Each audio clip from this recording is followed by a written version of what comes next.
अमरीकी सदर Donald Trump ने गूगल और माइक्रोसॉफ्ट जैसी बड़ी कंपनियां ना खबरदार की है कि वे बैरून मुल्क बिलखसूस भारत जैसा मुल्क में मुलाजमत देने तो बाज आ जाएं। भारतीय अखबार इंडिया टुडे की रिपोर्ट के मुताबिक अमरीकी सदर ने किया है कि हमारी बड़ी टेक कंपनी अमरीकी आज़ादी को फायदो चाह के चीन में फैक्ट्री लावे, भारत में वर्कराना नौकरी दे रही हैं और एयरलैंड में मुनाफो छुपा रही हैं। दूजे पास अमरीकी शहरियाना नजरअंदाज किया जा रहा है। उन्होंने क्यों वे दिन खत्म हो गया और उन्होंने अपनो किबलो दुरुस्त करनो पैगो। अमरीकी सदर ट्रंप को हालिया बयान कि अमरीकी टेक कंपनी भारत में नौकरी देनी बंद करें और सिर्फ अमेरिका न तरजीह दें, न सिर्फ एक सियासी नारो है बल्कि ये आलमी माइशत, जियो पॉलिटिक्स और टेक्नोलॉजी की दुनिया बिलखसूस भारत की माइशत पर डूंगा असरात मुरतब करेगो।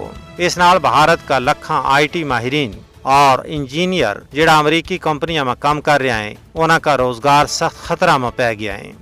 अमेरिका की इस पॉलिसी नाल मेक इंडिया और डिजिटल इंडिया जैसा मंसूबा जिहड़ा आलमी सरमायाकारी ना भारत की तरफ रागब करें था सख्त दबाव में आ गया है। यह भी एक हकीकत है कि ट्रंप का इस बयान तो बाद भारत अमेरिका ताल्लुकात में सख्त सफारती कशीदगी पैदा होने को इम्कान है। वैसे भी जद तो बाद अमरीकी सदर ट्रंप ने खुल के कश्मीर का हवाला नाल बोलना शुरू किया है, भारत न सख्त पसोड़ी पे हुई है। भारत को मकसद हो कि कश्मीर में चलने वाली आज़ादी की मुकद्दस तहरीक ना दहशत गर्दी करार दी तो जाए, लेकिन दुनिया ने भारत का झूठा प्रोपगंडा ना मानन तो साफ इनकार कर छोड़ो। उस तो बाद भारत पर पाथण पे हुई है और जड़ो नौवा अमरीकी बयान आया है उसने भारत का अरमाना वर बिल्कुल ही मिट्टी फेर छोड़ी है।